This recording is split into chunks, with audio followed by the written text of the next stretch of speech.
o bom de receber palmas antes é porque se ninguém gostar, né, eu já fui aplaudindo. já valeu a pena. Isso não está fora do foco não dá para mostrar um pouquinho. Vocês estão conseguindo ver daí de trás? Tá? Okay. Tem que aumentar o som então daqui. Okay.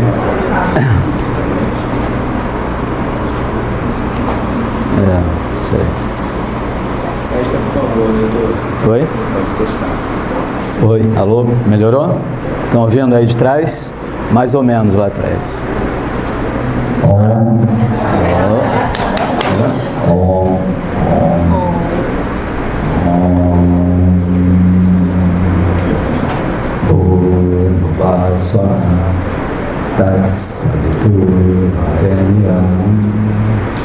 Bargo devasya dhimai Jiyo yona prachodaya Om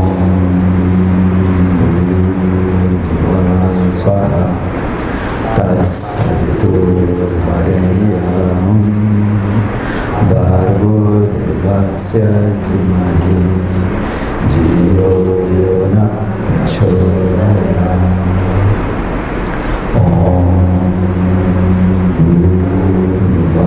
Swaha Tatsaviturvarenyam Bhargo devasya dhimai Jiyo yona prachodaya.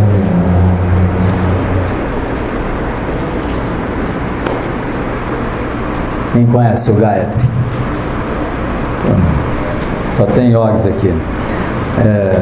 Então, minhas reverências ao Parampará, há 8.000 anos de cultura que nos trouxe aqui até hoje, através de várias tradições do yoga, do Vedanta, de grandes mestres de sabedoria. Nossa homenagem à Índia, que é um celeiro de homens felizes e santos, uma cultura que privilegiou o conhecimento do ser. Nossa tradição ocidental, o pensamento filosófico ocidental, ele se fragmentou. A base do pensamento humano sempre foi o mito, no seu primitivismo. Depois desenvolvemos um pensamento religioso, um pensamento filosófico, um pensamento científico. O tema é neurociência, me deram esse tema. Eu preferia falar da Bhagavad Gita, mas, ou de Vedanta e tal, mas acho que se interessa às pessoas. Aqui no Ocidente a gente gosta do conhecimento científico, do modelo de verdade que a ciência apresenta. Eu gosto de ciência, sou apaixonado por ciência, mas a ciência não dá conta de tudo. E a gente vai ver que existem alguns problemas para fazer as correlações. Mas o pensamento ocidental, os gregos, por causa do comércio, eles entraram em contato com o pensamento hindu. Tanto é que os pré-socráticos todos, eles falam de... a discussão deles é sobre a natureza do universo. O fogo, o ar, a terra, qual era o elemento? Eram questões que eles trouxeram do contato com o pensamento védico, onde as cosmogonias hindus falam de um universo que se manifesta através de elementos. E os gregos, eles perceberam que havia outros mitos, outras culturas com outros mitos. E eles começaram a questionar os próprios mitos. Daí eles desenvolveram um pensamento crítico e reflexivo sobre as crenças que eles atribuíam realidade. E daí que nasce o pensamento filosófico. Então eles rompem com o mito e desenvolvem um pensamento filosófico. Então eles perguntam sobre a natureza do universo. Com Sócrates, eles começam a perguntar sobre si mesmos, dá uma guinada na filosofia. Sócrates, ao invés de perguntar sobre o mundo, ele começa a perguntar sobre as pessoas, sobre a natureza das pessoas. Então isso é um divisor de águas no pensamento ocidental. E daí a gente tem um Platão e depois tem um Aristóteles, que é um homem, tem uma tela belíssima, vocês podem encontrar lá na Europa, Platão apontando para o céu e Aristóteles apontando para o chão. Duas visões diferentes.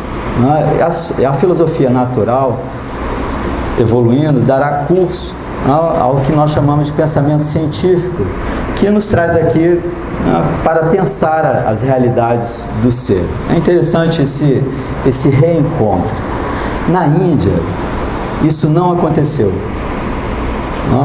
Os hindus, eles incorporaram no pensamento religioso o pensamento mítico e incorporaram no pensamento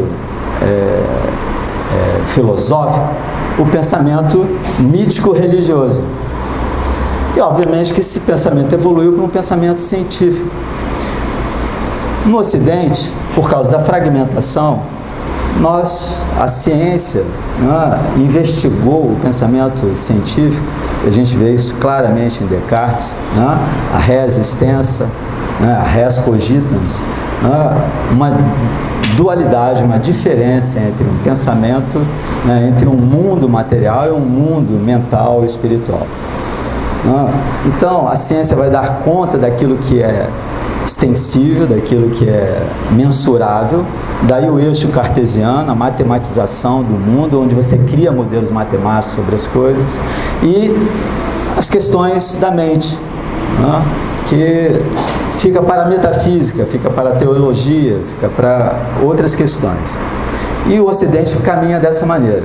Na Índia, o pensamento científico, ao invés de perquerir sobre as questões do mundo, que eles já tinham suas cosmogonias, e como nada foi fragmentado, tudo foi incluído e sintetizado, a ciência que se desenvolveu na Índia foi a ciência da subjetividade.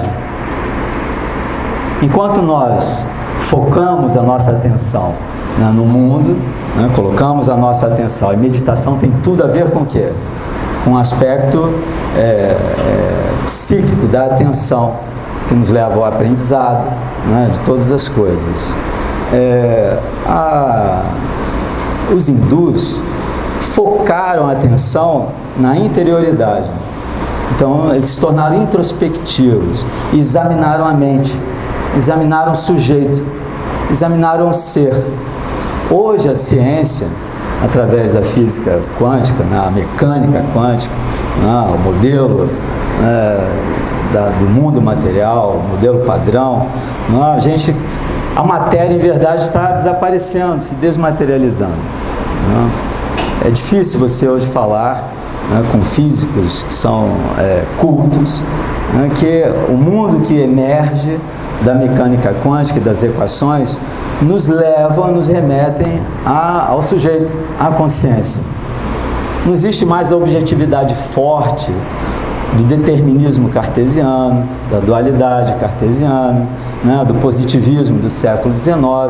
Então, aquilo que nos separava do mundo, e eu tinha que fazer medidas, e a minha subjetividade não poderia interferir num experimento, isso já não é mais uma realidade no mundo da ciência.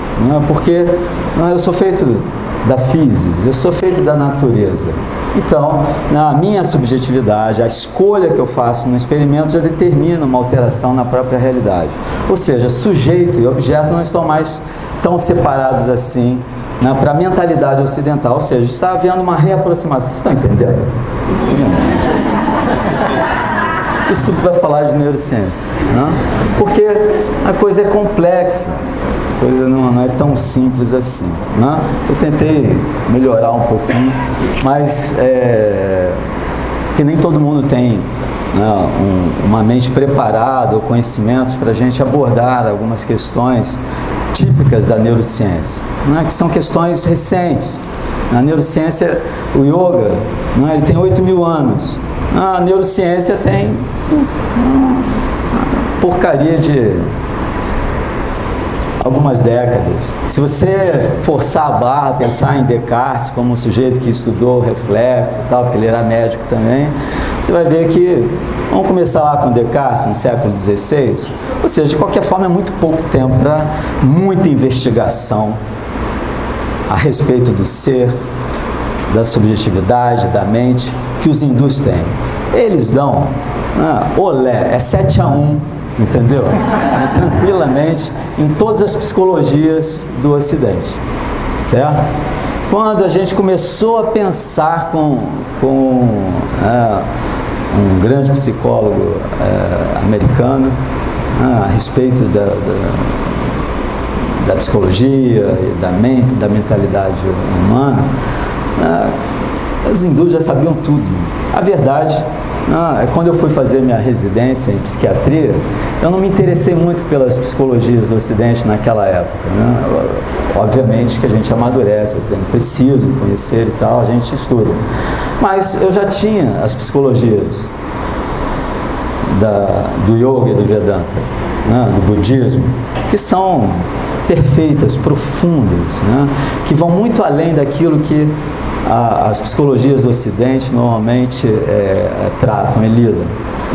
Hoje a gente tem a quarta força, tem as psicologias que nos levam a uma interrogação, a uma investigação de vidas passadas, né? De existências, de vivências antes daqui. Já é uma grande mudança. Então, nosso tema seria meditação e neurociência. Se eu perguntar para quem já meditou aqui, levanta a mão, por favor. Todo mundo. Pronto, acabou a palestra, não precisa. A gente vai validar, né, a meditação. Isso é coisa para gente que não medita, entendeu? Então, o ocidental tem essa mania, né, de valorizar tudo aquilo que a ciência opina. A ciência, ela cria modelos de realidade, ela não diz que aquilo é a realidade. Existem modelos que devem ser, né, sempre testáveis, isso é um fundamento da ciência. Você precisa de falseabilidade, como diz Popper, para você poder criar um modelo científico. Isso é chocante porque a gente descobre que o pensamento hindu, no yoga, no Vedanta, eles são científicos porque eles são testáveis. Você senta, você quer saber se a meditação funciona, o que você faz? Como é uma investigação acerca do sujeito, do ser que você é o seu próprio laboratório. Você senta e testa. Você tem que fazer isso. E funciona. Se você fizer o pranayama, o asana, se você fizer a prática de dhyana, de meditação, você vai constatar. Por quê? Porque é falseável. Se não funcionar, então você pode questionar. Okay? Outra coisa é a ciência ocidental validar a meditação. A gente entra num terreno movediço. Mas antes eu queria fazer umas homenagens. Muda para mim, por favor. A Índia, né? Ao consulado da Índia, que, aproveitando o Dia Internacional do Yoga, né, nos deu essa oportunidade. Ao pessoal que está organizando, Sri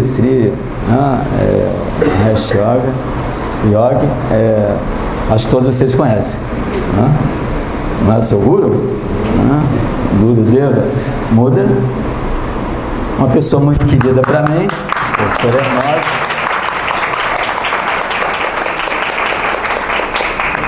Coloquei o De Rose aqui, eu acho que é uma homenagem que eu faço a ele. Existem dois grandes autores que escrevem no Brasil. É o Hermógenes e o De Rose. O De Rose é um proscrito. E há uma certa... hoje, ao longo a gente vai amadurecendo, né? A gente vê o esforço do bem. O yoga é união. Nós deveríamos estar todos unidos. Mesmo que nós pensemos diferentes em alguns aspectos, nós temos que aceitar e reconhecer a contribuição do De Rose para o movimento do yoga no Brasil. Ele vem lá de trás dos anos 60, trabalhando duro e arduamente, nunca desistiu para divulgar a sabedoria milenar do yoga. Assim como o professor Hermógenes, com visões diferentes do que seria o yoga, mas todo mundo trabalhando bem para que todo mundo fosse feliz. Então, minha homenagem também. Esses dois vocês conhecem? Esse aqui é o Daniel Goleman. Alguém já leu Inteligência Emocional? Ele é um psicólogo de Harvard. E esse aqui é o Richard Davidson. Por que eu coloquei os dois aqui? Porque nos anos 60, 70, esses dois caras, eles deram uma virada, uma mudança cognitiva, uma mudança paradigmática no mundo da investigação psicológica.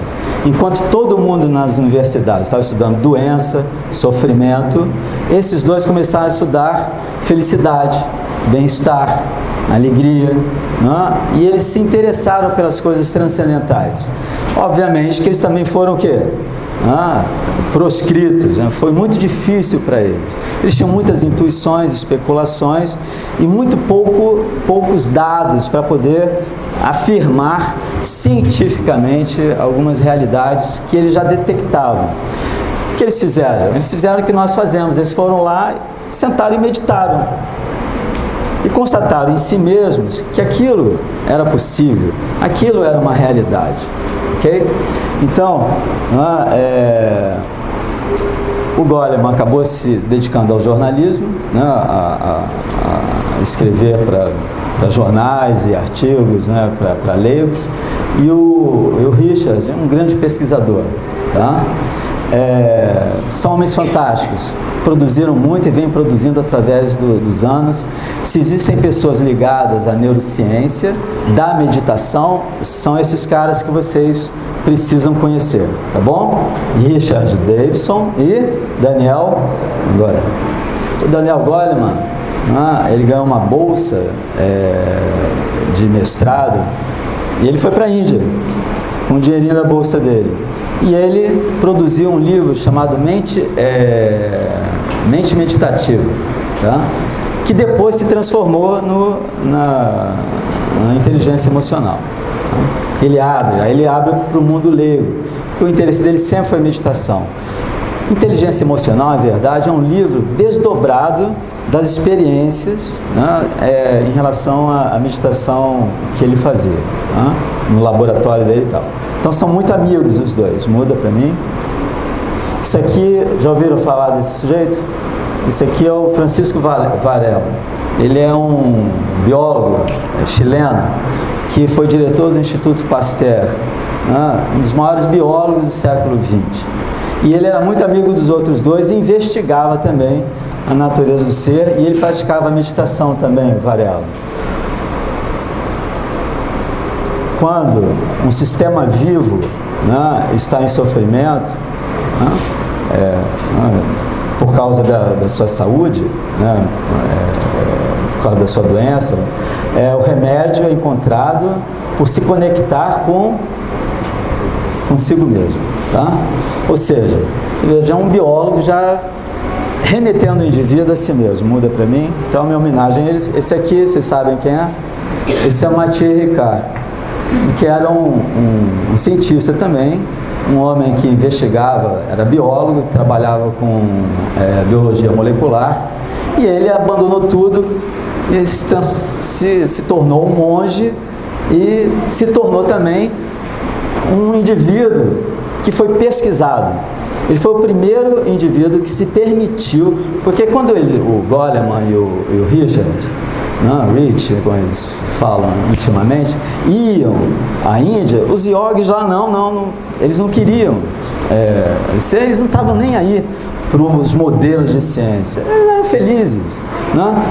O Dalai Lama, como ele é ocidental, o Dalai Lama conversou com ele foi lá, apareceu no laboratório do Richard e se prontificou a ser examinado. E foi um sucesso, porque realmente o cérebro do Mathieu é diferente. E as ressonâncias funcionais, os eletroencefalogramas de alta densidade, com 256 eletrodos, mostram uma atividade gama nele absurda, 700, 800 vezes mais alta do que as pessoas comuns. quando ele entra em meditação, ele diz assim, meditação, ele entra no estado de absorção, segundo os budistas, né? Jhana. Aí sobe gama nele. Ele é considerado o homem mais feliz do mundo por causa das mudanças no cérebro dele. Tá bom? Muda? Esse aqui é o Mingyur Rinpoche, que foi o segundo a ser pesquisado também. Depois foram mais 26. E eles foram coletando dados. Por quê? A ciência, a neurociência avançou. A gente desenvolveu técnicas para examinar o cérebro vivo e funcionando. E isso mudou completamente o cenário da investigação psíquica. Né? Tanto na ciência comum, quando a gente está tentando entender doenças psiquiátricas e neurológicas, quanto, né, a neurociência contemplativa. Assim como existe uma neurociência cognitiva, a neurociência hoje está toda dividida em especialidades. Uma delas é a neurociência contemplativa. Tá? Existe uma neuroteologia. Se você for na USP, existe um departamento, né, só disso lá.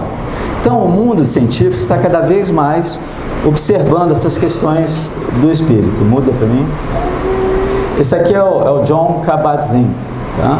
Ele desenvolveu um método de meditação para que pudesse, né, mensurar as pessoas. Então, ele é uma meditação, um mindfulness, né, baseado em redução do estresse. Então, ele investiga estresse e meditação. Ele chegou a conclusões absurdas. Se vocês quiserem entender um pouco, né, leiam esse cara também. Tá? O cérebro, objeto da neurociência, isso aqui é a célula básica que vai formar o nosso cérebro. Qual é o nome dele? Dessa célula? É um neurônio, tá certo? O neurônio é sustentado por células da glia, células que forram o cérebro, que dão sustentação aos neurônios. Mas o que realmente funciona no cérebro, aqui para vocês, é o neurônio. Hoje a gente sabe que a glia é muito mais do que um arranjo de células para poder sustentar os neurônios. Mas os neurônios são importantes. Vamos lá, muda. Os neurônios fazendo sinapses, contato uns com os outros, e assim formam as redes neurais. Coloquei esse slide aqui para lembrar vocês. Nosso planeta tem 4 bilhões e meio de anos. Os fósseis mais antigos que nós encontramos são de 3,8 bilhões de anos. E todo ser, se você pegar um ser unicelular, ele tem instinto. Ele quer sobreviver, ele busca, né, a sua sobrevivência, ele busca alimento, mesmo que seja uma célula unicelular. Você vê, a gente tem filmes de macrófagos caçando uma bactéria que foge dele. Não importa que isso seja quimiotaxia, não importa. O fato é que o macrófago vai atrás da bactéria, a bactéria mete o pé. Né? Ele não pensa como a gente, mas a bactéria quer sobreviver e o macrófago quer comer. Então, o instinto, pelo menos, tem 3,8 bilhões de anos. Então, a mente, ela precede a existência do sistema nervoso. Já existe mente numa célula, ok? Sem sistema nervoso. Senão, ela não reagiria ao ambiente. A membrana plasmática, ela reage ao ambiente, passa uma informação para o núcleo. A célula tem alguma coisa que ela possa se alimentar, ela lança os pseudópodos dela e ela vai em direção à fonte de alimento ou se afasta de uma área de perigo. Afinal de contas, ela sabe ou ela não sabe? Ela sabe. Ela sabe o que é nocivo, ela sabe o que é importante para a sobrevivência dela. Então, é um tipo de inteligência, é um tipo de consciência. Pode não ser autoconsciência, mas é inteligência e consciência.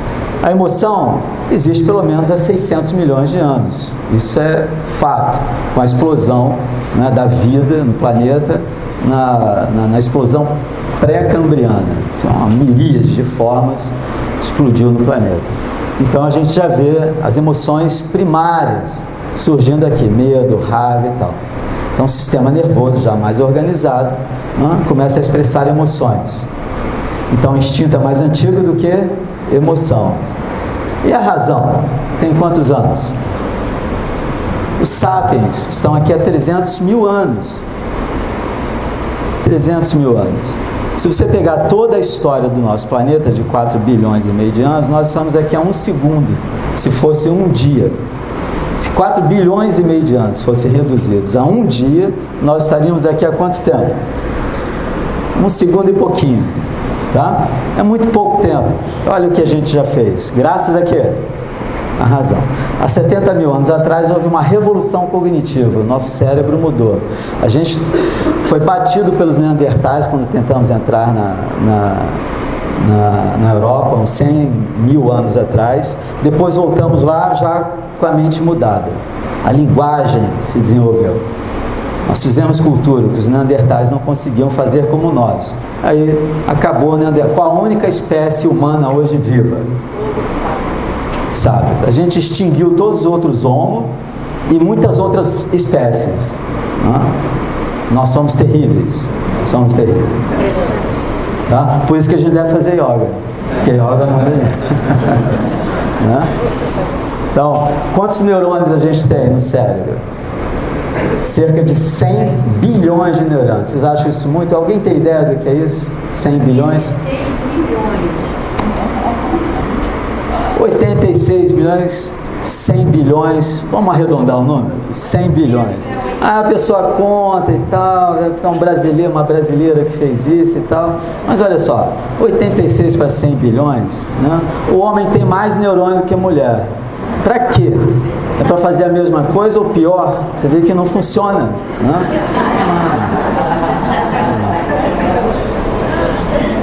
Mas como mulher obsessiva, ela contou 86 bilhões.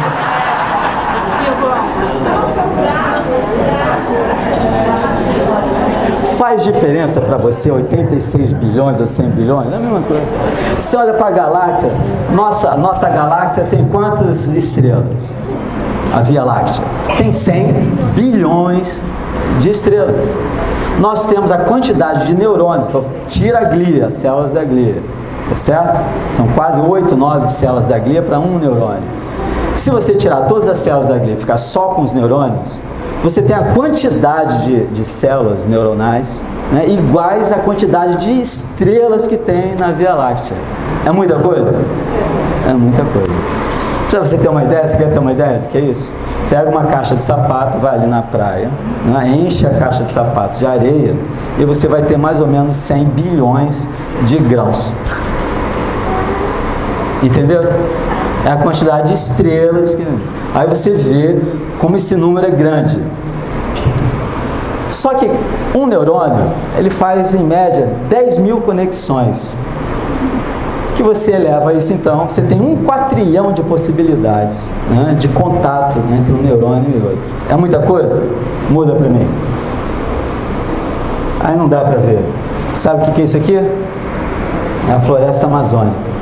Para vocês terem uma ideia do que é esse número de possibilidades sinápticas no seu cérebro, é a quantidade de folhas que existe na floresta amazônica, desde o Atlântico até os Andes. Vocês acham que o cérebro é uma coisa simples? Não é simples. O danado é complicado. É a estrutura mais complexa que existe no universo até agora que a gente conhece. E os yogis trabalham com ele há muito tempo, tá certo?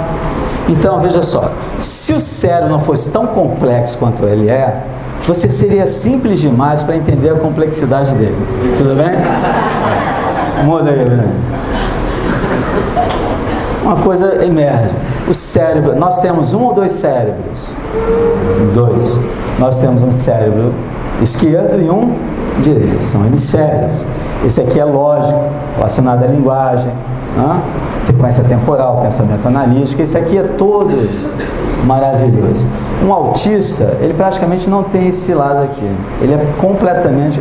O autismo, você vê, ele não tem comunicação, não tem criatividade, tem dificuldade com a linguagem, com a sociabilidade.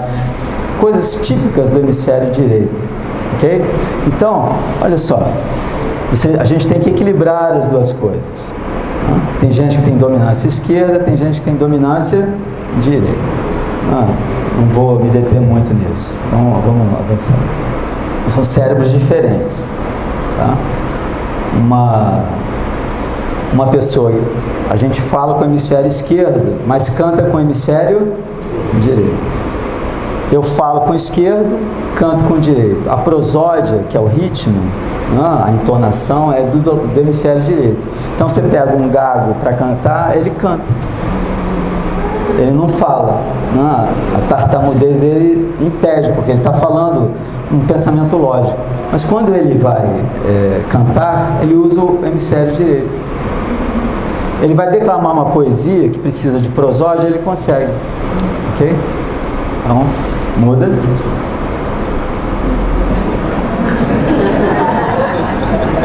Esse é o Simpson.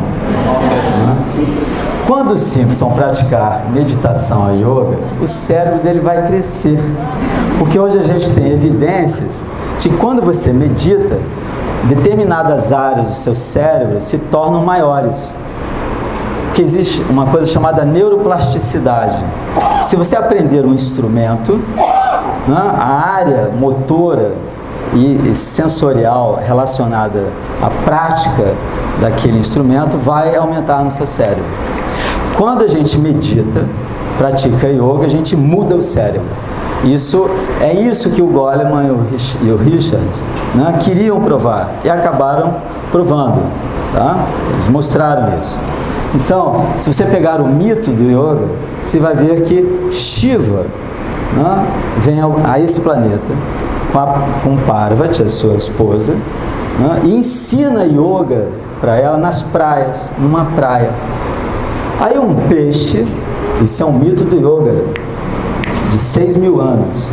Um peixe vai para a margem, se sente atraído pelo casal e fica observando Shiva, porque Shiva é o senhor do yoga.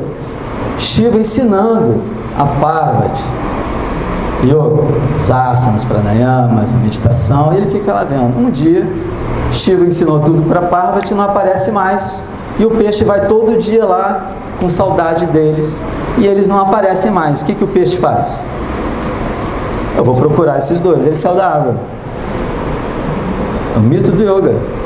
Quando ele sai da água, ele deixa de ser um peixe e se transforma em quê? Num anfíbio. Aí ele se transforma num réptil. A sequência é exatamente o que a gente sabe em filogenética. Em um réptil ele se transforma numa ave, um mamífero e num humano. Indicando que a prática do yoga, ela humaniza o indivíduo, leva o indivíduo a acelerar o seu processo evolutivo. Ok? Muda para mim. Esse é o cérebro comum, masculino. São as áreas cerebrais. O cérebro é todo localizado. Está assustada? É isso mesmo. Chocou? Vamos ao cinema? Vamos jantar? Okay? Vamos passear? Tá? Atividades perigosas, esporte com bola, atenção geral. É uma desgraça. Os homens precisam meditar. Tá bom? Isso aqui é a área de desculpa esfarrapada no homem. Isso aqui é o controle remoto. É para controlar o controle remoto da televisão. Isso é um cérebro tipicamente o quê? Masculino. A maior parte dos homens é reduzida a isso. Ele precisa praticar yoga? Para mudar o cérebro? Precisa. Habilidades domésticas. Aonde está? Nada.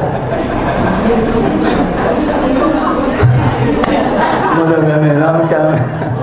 Cérebro feminino. Agora é de vocês. Dor de cabeça. Memória para novela. Shopping. Datas. Mulheres sabem todas as datas. O dia, a hora que você encontrou, no dia que você falou aquilo há 5 anos atrás, e não é o avião batendo nas torres gêmeas, entendeu? Aquela coisa. Então o cérebro dela guarda bem essas coisas. E você não me ama mais essa área, então é muito importante. Roupas, atração por joias, né? Competência para dirigir.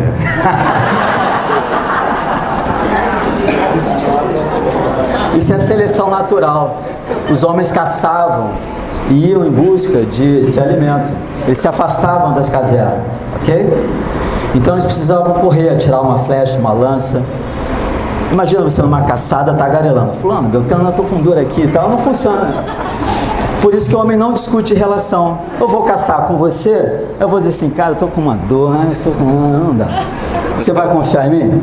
Não. O homem, ó, ele coopera, suporta, segura e vai, tá certo? E ele desenvolve a inteligência motora dele, sinestésico corporal, espacial. Não dá para você perguntar para o esquilo como é que você volta para casa, não é verdade? Então você tem que se orientar bem. E eu tenho que deslocar meu corpo no espaço e no tempo. Então por isso que meninos normalmente andam antes das meninas. Mas as mulheres ficavam onde? Na caverna ou proximidade coletando. E elas ficavam lá, blá, blá, blá, blá, blá, blá, blá, blá, porque o meu caçador, o meu filho, tananá, nananá, né? Aí elas desenvolveram o que? A inteligência verbal. Mulher, normalmente as meninas falam antes dos meninos. Isso é seleção natural, é óbvio. Por isso que as mulheres se comunicam melhor. Quem está falando para vocês é meu cérebro feminino. Então, muda para mim. Eu coloquei esse slide para vocês entenderem. Isso aqui é só um panorama. Senão a gente podia ficar a tarde inteira, fazer só um curso disso. Isso aqui é a posição filosófica atual, né, do que é o problema mente-corpo. Existe um problema gravíssimo, um hard problem, né, na neurociência, que é a consciência. Não existe nenhum modelo hoje atual, seja pela filosofia, seja pela neurociência, pela física, que dê conta da realidade da consciência, certo? Isso é o grande problema, discutido em todas as academias, né, a respeito desse gravíssimo problema. Então, é o problema mente e corpo, que vai emergir daí a questão da consciência. Né? Então, existem duas grandes correntes, o dualismo e o monismo. Só existem 2 tipos de dualismo, tá? O de substância, que é o do Descartes, que é a resistência e a res cogito. Tá? Existem substâncias diferentes. A sua mente é imaterial e o seu corpo é o quê? Material. Então você tem um cérebro. Bom? Descartes é o primeiro a afirmar que a mente residia onde? No cérebro. Ele é o primeiro, né, no Ocidente a afirmar isso. Tá? Aristóteles dizia que o cérebro funcionava para refrigerar o sangue. Ok. Com a verdade, você vê, uma especulação. Não refrigera nada. Porque seu cérebro, o peso dele é 2% do seu corpo. Se você pesa 70 quilos, quanto pesa seu cérebro? 1,4 kg. Só que ele consome em torno de 23%, 25%, 20% da sua energia. Ah, mas e quando eu estou relaxado? Continua consumindo, ele está em atividade de default, né, de padrão, e ele consome energia. O cérebro consome energia, dormindo, acordado, ele sempre consome energia, ok? Pelo menos 20% de toda a sua atividade metabólica é dedicada ao cérebro. Nossa espécie investiu tudo no cérebro, né? Não sei se isso é uma vantagem. Os dinossauros ficaram aqui 200 milhões de anos, né? Não sei se a gente vai ficar, ok? Então tem o dualismo de substância e de propriedade. Esse dualismo acabou, ninguém mais defende, tá? Existe um dualismo de propriedade, tá? Não vou discutir. O monismo como o monismo tem vários problemas, então surgem várias escolas monistas. A palavra monista significa alguma coisa para vocês? Não? O que é monismo? Mono, é o contrário do dualismo. Para o cientista contemporâneo ocidental, monos, a única realidade que existe é o quê? A existência, a matéria. E a matéria explica a si mesma. Então, surge um grande problema. Qual é o problema do dualismo? É explicar como algo imaterial, atemporal, pode influenciar alguma coisa material. Existe uma lei, na segunda lei da termodinâmica. Ok?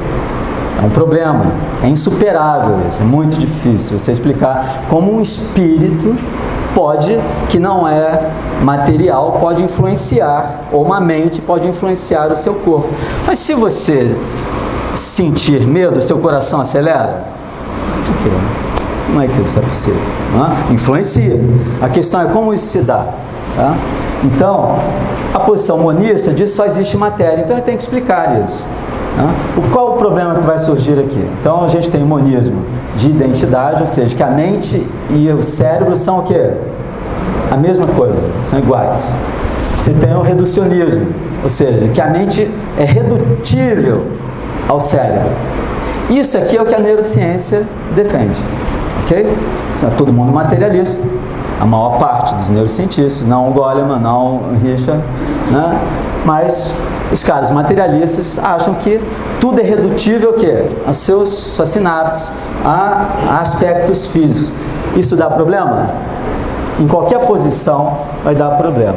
Por isso que surgem outras escolas.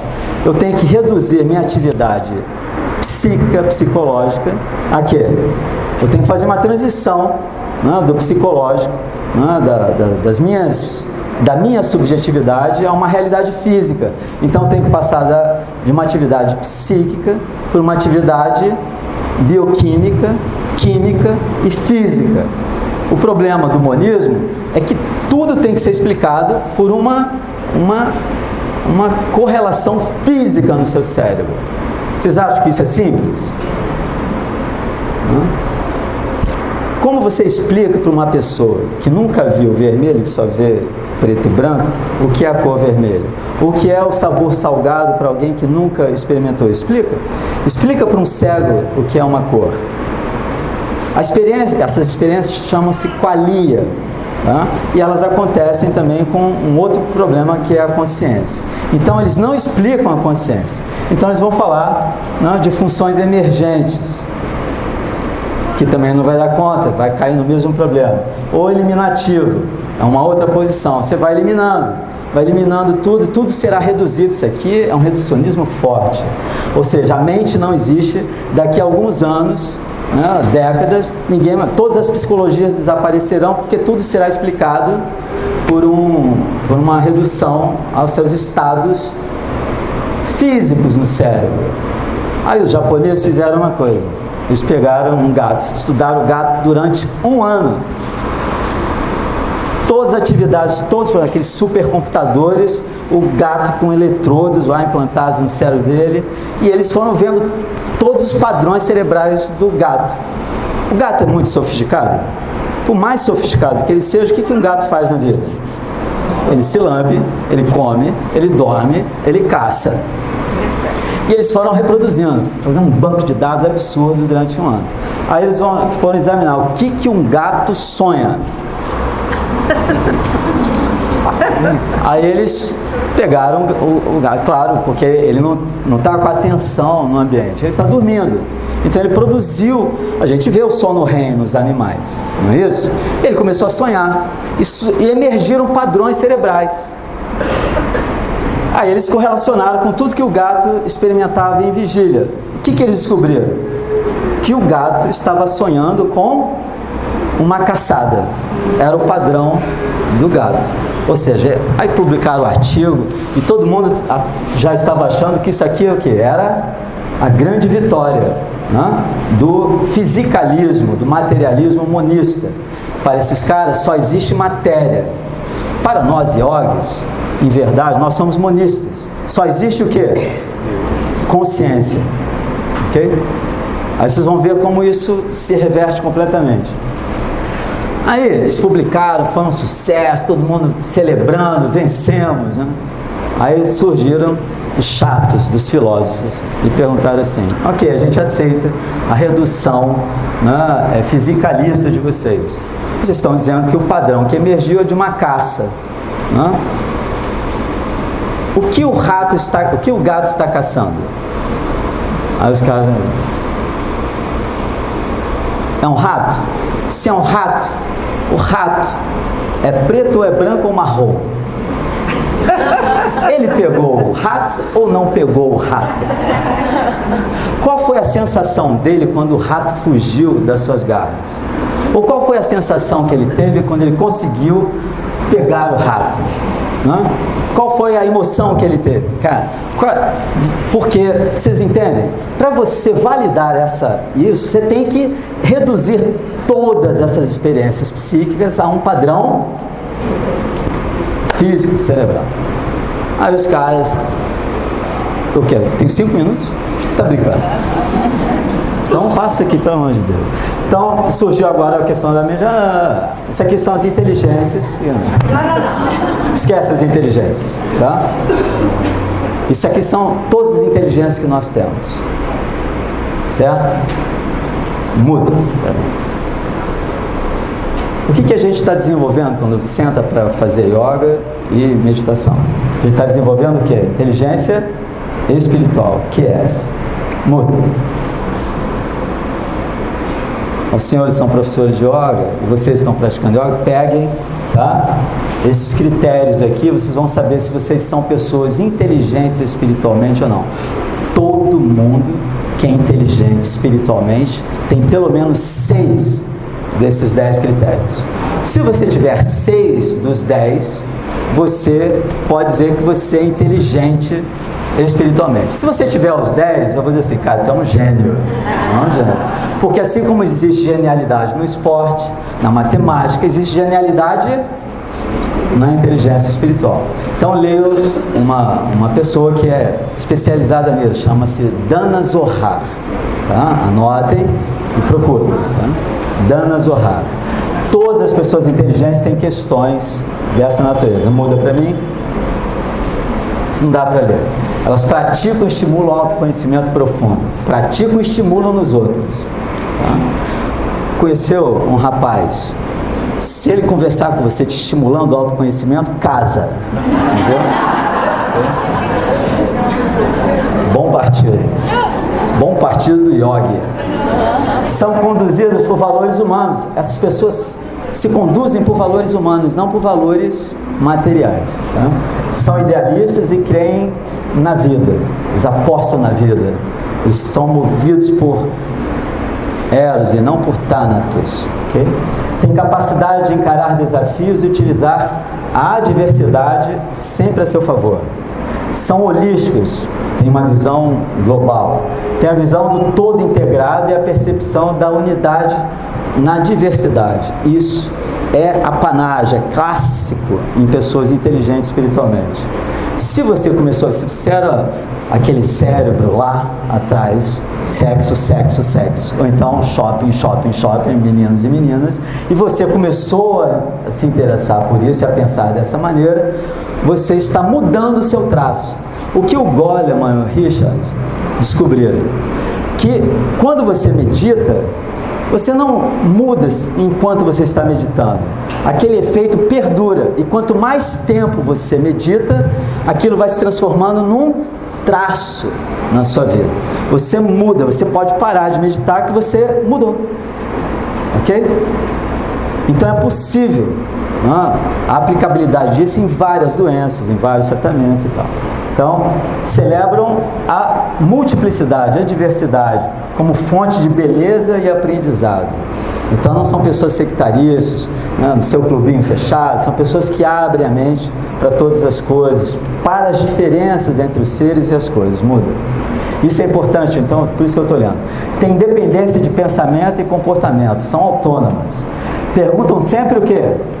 Por quê? Para quê? São agentes de transformações no seu ambiente. Normalmente, pessoas inteligentes espiritualmente, elas pensam globalmente e agem localmente. As pessoas, homens primitivos, pensavam local e atuavam local. Com o desenvolvimento tecnológico, a gente continua tribal, pensando local e agindo global. Está aí, um mar cheio de plástico, essa porcariada toda que a gente produz. Mas homens que avançam, pensam global e agem local. Tá? Tem capacidade de colocar as coisas e os temas num contexto mais amplo. Tem espontaneidade de gestos e atitudes e são equilibradas emocionalmente. Quem medita e pratica yoga se equilibra emocionalmente. Se você é um surtado no yoga, igual o programa, entendeu? Você não está praticando yoga, porque yoga muda a sua mente, né? Produz um traço, né? Muda as suas configurações neurais. São sensíveis, fraternos e compassivos. Todo mundo que pratica muda. Você é um egoístão, chato pra caramba e tal, mas seu namorado medita, casa com ele. Ele vai ser ótimo, maravilhoso. Muda. Imagina um homem sensível, fraterno, né? Cooperativo. Maravilha. Diana, muda. Muda. Isso aqui é Yoga Sutra de Patanjali. É o terceiro livro, a terceira sessão, né? O sloka número 1, tá? Muda. Eu não vou nem ler em sânscrito porque a gente não tem tempo. Muda. Concentração é o ato de fixar a mente em um lugar. Muda. Isso aqui é o 2, 3-2. É jhana, meditação. O que é jhana? Lá, na concentração, como um resultado de você se concentrar, de você manter a sua atenção, só tem 2 tipos de meditação. É atenção e concentração. Ou eu reduzo o espaço da minha mente para um objeto, ou eu abro a minha mente para toda a percepção do ambiente, ok? Uma coisa é atenção, outra coisa é o quê? Concentração. Elas vão por caminhos diferentes, mas chegam lá em cima no mesmo lugar. Tá? Então, o que é a meditação? Dhyana. Muda. O fluxo contínuo de pensamento é meditação. Você está se concentrando, atento, você está fazendo dharana, dharana, dharana, aí de repente flui. É como se você mergulhasse no que você medita. Fica fácil. Você não precisa nadar. A corrente leva você. Você não precisa fazer nenhum esforço. Isso e vem uma alegria absurda para quem pratica, sabe? Algumas pessoas aqui já devem ter tido essa experiência. Então, existe uma consciência por trás disso. Sempre que existe uma consciência do que está acontecendo, né, Savikalpa Samadhi, certo? Quando não existe, você é um objeto, Nirvikalpa Samadhi. Então, existem vários tipos de Samadhi. Muda para mim. Porque a meditação leva você a quê? Ao Samadhi. Muda. Aquela mesma, agora a meditação, concentração que virou meditação, iluminada, iluminando somente objetos de meditação, como vazia do pensar, ou seja, não existe um pensamento sobre aquilo. Você e o objeto são o quê? Um só. Tá? Você estabiliza a sua mente. Aí você vai na hierarquia de samadhis. Muda para mim. Não interessa. Aqui é o que a neurociência fala de atenção. Porque o que nos interessa, quando você pratica um asana, o que o seu instrutor pede? Que você tenha atenção na postura. Você vai lá, o cara na academia de ginástica e está lá olhando as meninas, né? E as meninas, os meninos, sexo, sexo, sexo, shopping, shopping, shopping, né? Não estão prestando atenção em nada, né? Estão com a atenção difusa. Então existem várias atitudes para a atenção. Muda. Você aprende alguma coisa sem atenção? Como é que eu vou aprender sobre mim mesmo sem atenção? Por isso que todas as meditações, né, que é um aprendizado e uma mudança, um aprendizado muda seu comportamento, eu tenho que mudar meu cérebro, eu preciso do quê? De atenção. Por isso que toda prática, né, nos remete a essa esfera da atentividade. A muda. São os vários tipos de atenção. Atenção espontânea, vigilância, atenção voluntária, tenacidade. Segunda direção, eu posso dirigir minha atenção para o externo ou para o interno. Isso aqui, olha, é o que? Meditação. Depois que você aprende isso, você pode dirigir sua mente, você pode meditar de olhos abertos andando. Porque você cultiva uma mente meditativa. Você fica em meditação o tempo todo porque se tornou um traço. Não é mais um estado que você produz e desaparece. Agora é a sua natureza. Você dorme meditando. você acorda meditando, você come meditando, você beija meditando, você faz tudo num estado meditativo, tá? Aqui a amplitude, é concentrada ou dispersa, muda. Muda. Isso aqui são as alterações da atenção. A gente vai ver isso nas imagens. Muda, eu tenho que ir correndo. Muda. Não dá para ver daí, eu acho que não dá. Muda.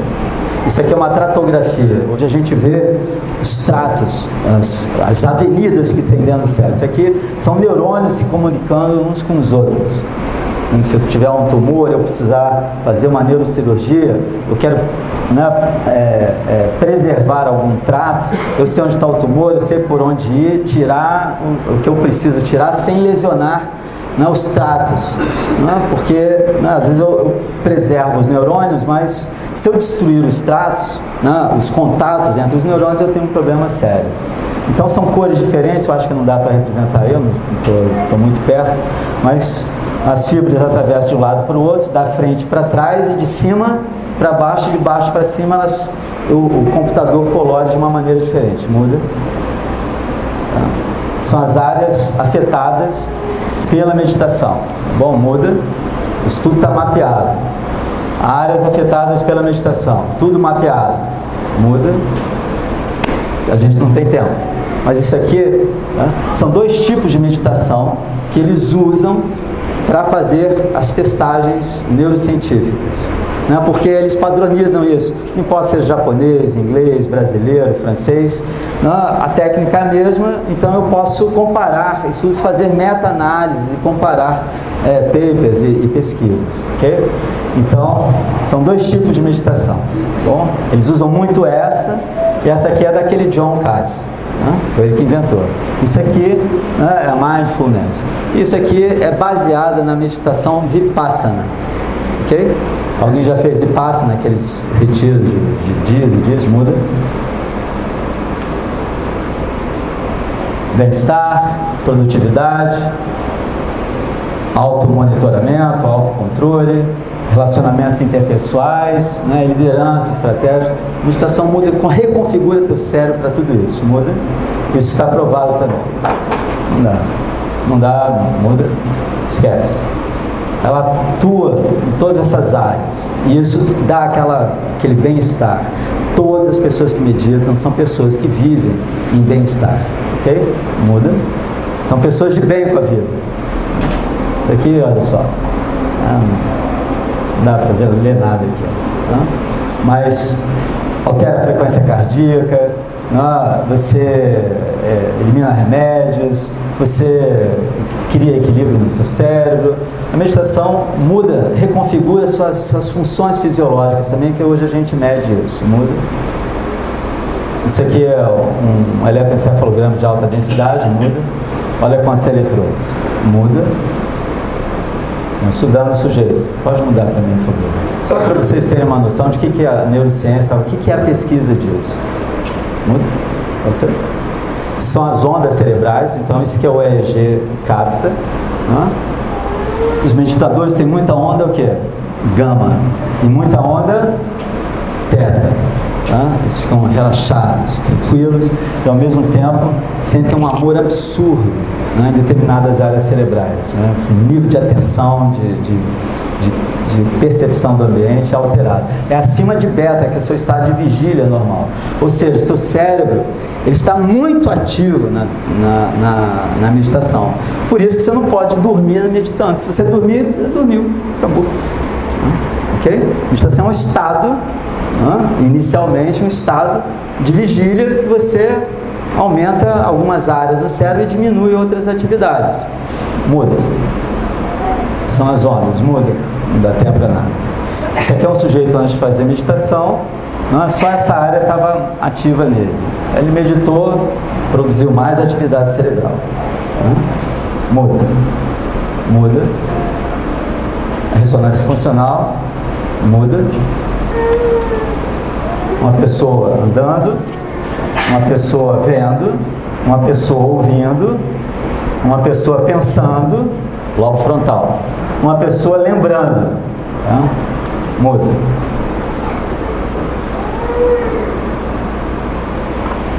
Vocês estão ouvindo minhas palavras, são essas áreas ativadas. Então a gente acompanha o que está acontecendo no cérebro. Se você vir uma palavra, estiver lendo, você vai ver o quê? Se você estiver vendo palavras, a área occipital vai acender. Se eu falar, é essa área que acende. Se eu pensar sobre palavras, é essa área que acende. São coisas diferentes. Ler, falar, pensar, ouvir. Então quando seu marido chegar em casa, seu namorado, ele não medita, ele não faz yoga, o que você faz? Tem uma ressonância funcional em casa. Você pergunta para ele, onde você estava? Aí você põe o cara dentro de uma máquina de ressonância funcional. Se ele lembrar, o hipocampo dele vai acender. Se ele estiver imaginando, é o lobo frontal que vai acender, você vai descobrir que ele é um mentiroso, entendeu? Todas as mulheres deviam ter uma ressonância funcional em casa. Uma pessoa normal, uma pessoa com déficit, isso aqui já uma doença, CCL, tá? Um déficit cognitivo leve. E essa aqui já com Alzheimer. Veja como a máquina capta a alteração no cérebro. Bom, a energia, isso aqui é o cérebro consumindo energia. Muda. Uma pessoa com TOC, transtorno obsessivo compulsivo. Tá? Olha o padrão, a diferença, a atividade da obsessividade dele e da compulsividade. Muda. Uma pessoa com depressão, olha a diferença. Isso aqui, em verdade, é um cara tratado. Bom, muda.